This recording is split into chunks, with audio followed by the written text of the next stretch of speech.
sold this footage to the New Zealanders. So within a few days, they knew that absolutely every person they had were looking for wasn't there by name. Right? So this is beyond doubt as far as I know, according to everyone who was involved in it. And so then, but right from the beginning, right from early on when the first rumours of this came out a few months later, when no one knew there were civilian deaths, but a TVNZ was leaked a story by a military person about New Zealanders doing a revenge raid. Right from the beginning, the Defence Force put out a statement saying, yes, there were no civilians killed, but we killed a whole lot of insurgents, and they have stuck strictly to that story since then. They've done it in their recent denials, and there just don't seem to be any bodies, is what the answer is. There don't seem to be any bodies.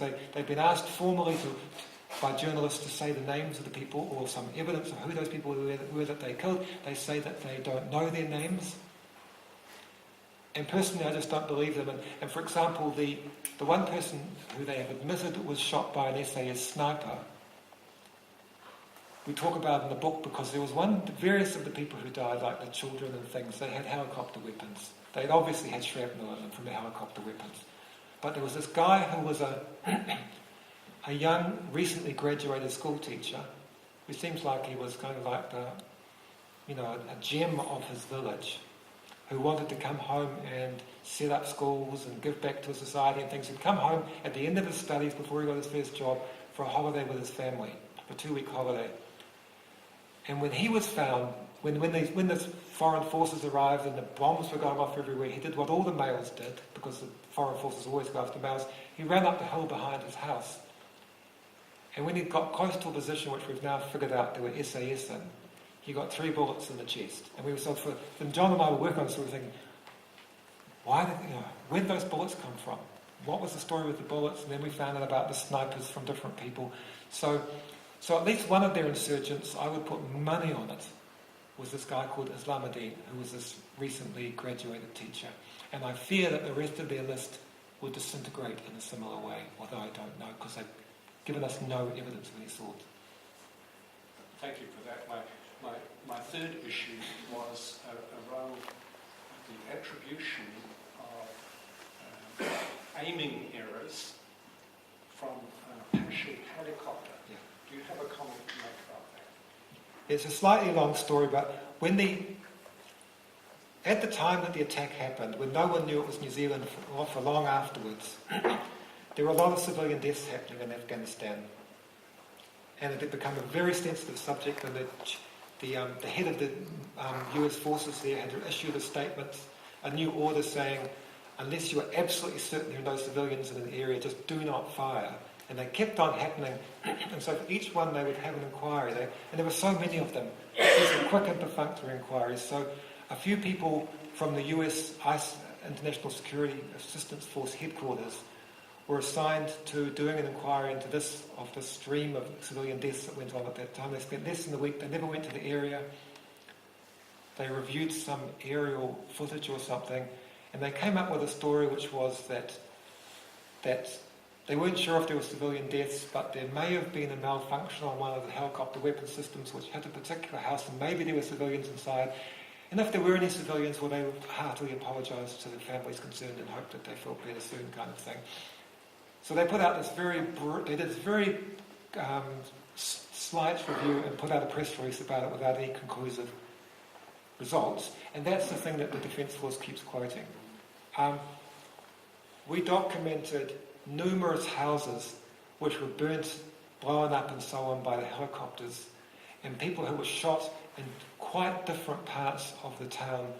So the idea that it was one malfunction aiming at one building where there might have been some civilians totally doesn't fit the picture of what went on. So I don't know anything else about that review because it's never been released, and the government claims it doesn't have a copy and the military claims it doesn't have a copy. So who knows what's in that review? But it doesn't make any sense compared to what we were told by the soldiers who were there and by the locals. So God only knows, Is there a Facebook group or a central place where the public are discussing this whole issue, or is it just being done in general by the peace groups and so on? No, that has mainly been discussed through the media. However, there's journalistic mates of mine who have been running a website which is called hitandrunnz.com, which you could easily find, which has got every single news story and every single comment that's been made day by day since the book came out and will continue to, which is a very good compendium of everything that's going on with Is it. it a public discussion? No, there's not public discussion there. No, as far as I know, there's nothing like that, sorry. Yeah. I might start now.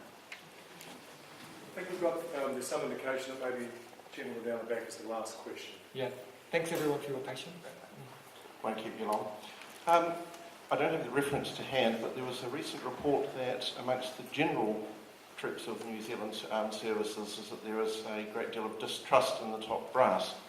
How much of that came through in your investigations, and is this a wider problem that we're going to see where service people that many of us will know, friends, family and so on, involved in the local military services, might find themselves in similarly dodgy situations if this is not addressed as a wider issue? So the question is, how much of this did you come across? I don't have the reference for the news article to hand, unfortunately. I mean, the honest answer is that we had amazing sources, but they are a handful of the thousands of people in the military. So it's not a good sample size. So I won't comment on how serving people are feeling. What I've been amazed to hear, and I've been hearing this a lot recently, including while I've been travelling, because lots of people have been talking to me, is the number of recently left people from the Defence Force who really hate the Defence Force. And I don't fully understand the reasons for it, but there's a whole lot of anger and unsorted out stuff of people who are mad at the Defence Force at the moment. And I have to say, I don't even know properly why, but it's a really interesting subject, and those of you who live around here, maybe you should be asking more, because something's obviously not working. You don't get that level of disaffection. You get a certain level from most government departments, but you don't get as much as I'm hearing about. There's people who are really feeling deeply aggrieved and angry at the Defence Force, which is weird because the Defence Force plays big on its kind of defence family and how we all support each other and we support the families, blah, blah, blah. Seems like it's not working and something's really broken. And it does seem relevant in the context of our future spend on re-equipping the military if we're going to re-equip the military that isn't working. Yeah. Thanks for coming.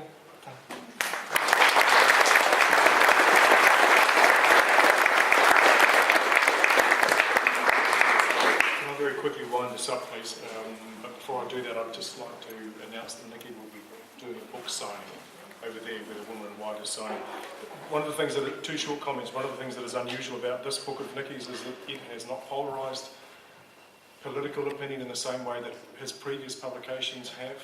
Immediately after its publication, you had spokespeople or commentators on the left, people like Andrew Geddes, who's a law professor from Otago University, Matthew Hooton, who's absolutely on the political right, both joining forces to call for public inquiry. So it's an unusual event in that way. The last thing I'd like to do is just try and find a way of raising our focus from the particular circumstances that Nicky has discussed with us tonight to a more general concern. And I think the way of doing that is through a comment which Nicky ushered around about halfway through his talk. He called it a slight diversion. He came back to it on a couple of occasions in the Q&A afterwards, but I think it's critical actually. It's not a slight diversion at all. It is around the increasing use of the language and the symbolisms and the tropes of religion in association with Anzac Day. Now, we are a secular state. Much of the behaviour that we see being wrapped around Anzac Day is consistent with a religious state. And some of the behaviour that we see being directed at people who question from a profane point of view of the religious is increasingly consistent with the behaviour that goes on in theocracies. The best example of that was the young 12-year-old boy who acted as the spokesperson for his New Zealand First political party-aligned father on Anzac Day. So I think that the point that Nicky makes in association with Anzac Day provides us with a way of taking what occurred here way out into the public domain. Those kinds of behaviours shield public institutions from scrutiny, they shield them from criticism. They're entirely and utterly and irredeemably at variance with the constitutional bases of a liberal parliamentary democracy. I think what Nicky has done for us tonight is a service in illuminating some of the particulars of a very distressing series of circumstances which run contrary to all of those elements of the national narrative that we rehearse and repeat about ourselves. But beyond that, they send signals to us, which are alarming ones, about the state of democracy in Aotearoa, New Zealand. So can I ask you once more to thank Nicky Hager for the couple of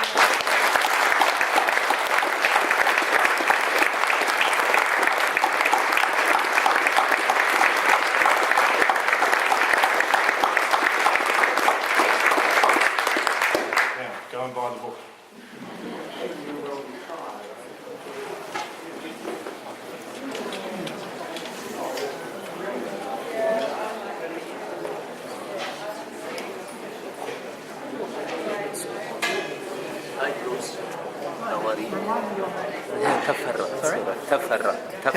Yeah, I remember your face. Yes. I don't remember the name. That's all right. You were in the Friends of the Library Yes, yes. I when was. we did an event. Oh, yes. I haven't been in here in Palmy for the last 1.5 years. So What took that's you why. away? I was traveling a bit. Yeah, I was traveling a bit, and that's why. That took me time. What is your work like?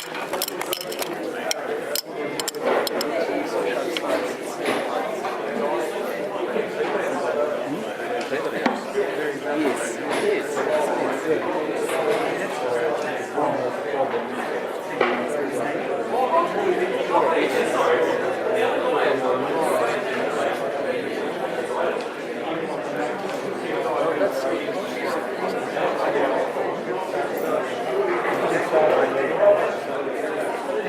Yeah.